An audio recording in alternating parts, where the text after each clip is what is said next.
နှစ်ဖြစ်ချင်မြောက်ချင်းမြို့သားခန္ဓာမှာတက်ရောက်လာကြတဲ့တော်လာနေအင်နာစုအသေးသေးမှခေါင်းဆောင်များ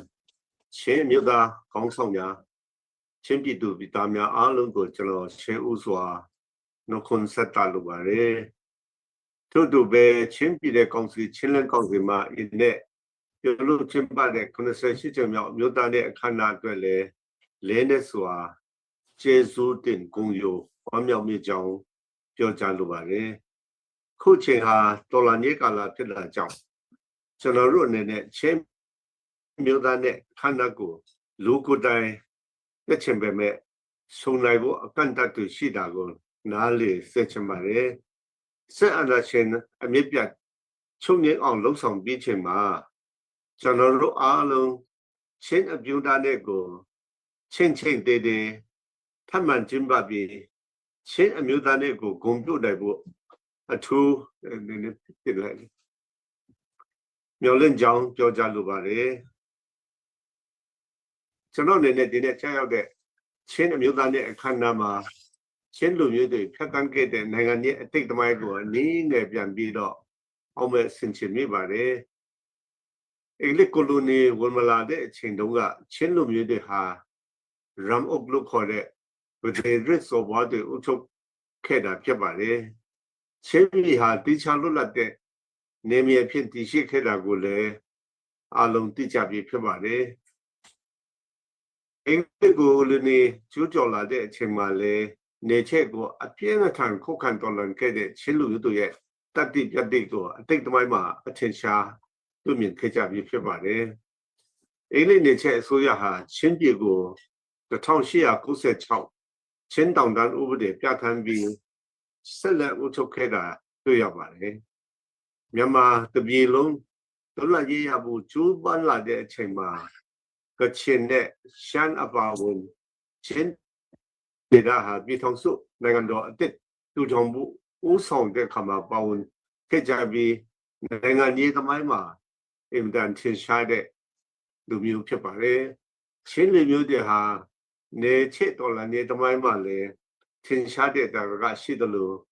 လွတ်လပ်ရေးထူပမ်းမှုသမိုင်းမှာလည်းထင်ရှားတဲ့ပြရုပ်အဖြစ်ရှိခဲ့ပါတယ်ဒါအပြင်ပြည်ထောင်စုထူထောင်ရေးသမိုင်းမှာလည်းချင်းလူမျိုးတွေရဲ့သမိုင်းဟာထင်ရှားစွာရှိနေပါတယ်ချင်းမြို့သားနေ့လို့ဖြစ်လာတဲ့နေ့ဖြစ်တဲ့ February လ20ရက်နေ့ဟာထူးခြားတဲ့နေ့အဖြစ်တည်ရှိပါတယ် February လ20နေ့ဟာ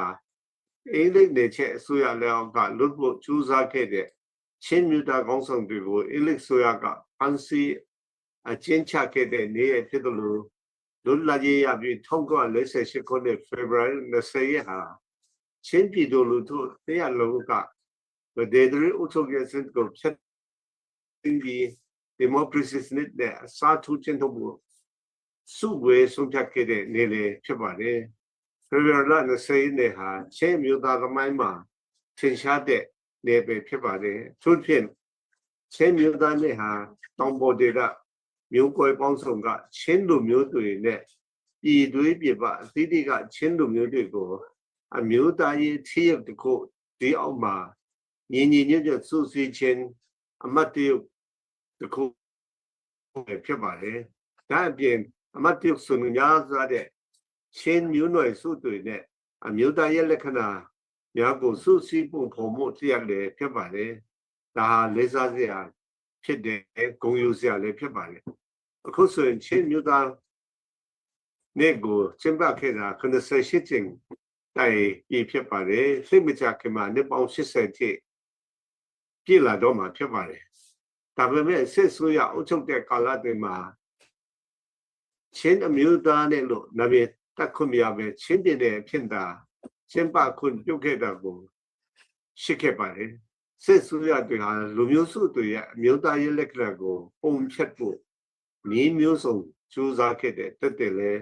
ဖြစ်တယ်လို့ယူဆပါတယ်ကျွန်တော်တို့အနေနဲ့ကိုယ့်လူမျိုးကိုယ့်ဒေသနဲ့ကိုယ့်ယဉ်ကျေးမှုကိုရဲရဲဝံ့ဝံ့ထင်ထင်ရှားရှားပေါ်ထုတ်ပြသဖို့အတွက်ဖြစ်တဲ့မှုအမျိုးမျိုးကြားကနေ勇敢ခဲ့ကြရတာကိုတွေ့ရမှာဖြစ်ပါတယ်ဆက်အနာရှင်တွေဟာလူမျိုးစုဒေသတွေကိုကိုယ်ပိုင်ပြဋ္ဌာန်းခွင့်ပေးဖို့ မြဲတမ်းတွန့်ဆုတ်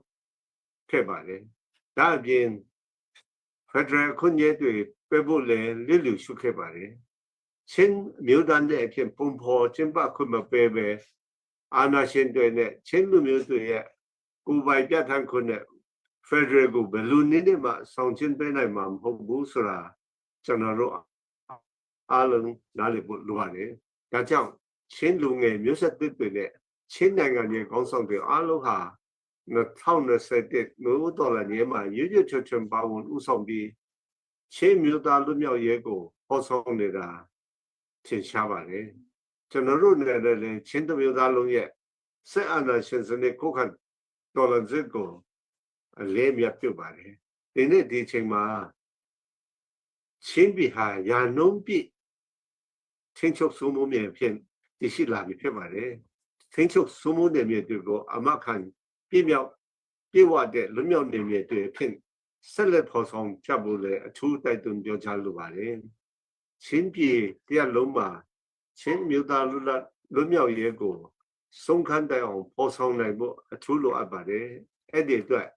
အရေးကြီးဆုံးကညီညွတ်ရေးဖြစ်ပါတယ်ဝတ္ထုဒေတာအကန့်အသတ်တွေနဲ့လူမျိုးနွယ်စုအလိုက်အုပ်စုတွေကားတဲ့ချင်းပြည်ရဲ့လက္ခဏာကိုကျွန်တော်တို့အားလုံးနားလည်ဖို့လိုပါတယ်တစ်ဖက်မှာလည်းပြည်ထောင်စုတိဆောက်ရေးမှာချင်းလူမျိုးတွေရဲ့ပါဝင်ဥဆောင်မှုကလည်းအထူးအရေးပါပါတယ်ဒါ့အပြင်အမခံချက်ပြုပါတဲ့ချင်းပြည်လူမျိုးရေးကိုစစ်ရေးအရာနိုင်ငံရေးအရာပြိုင်နဲ့ဒီပေါ်ဆောင်နိုင်ဖို့လည်းလိုပါတယ်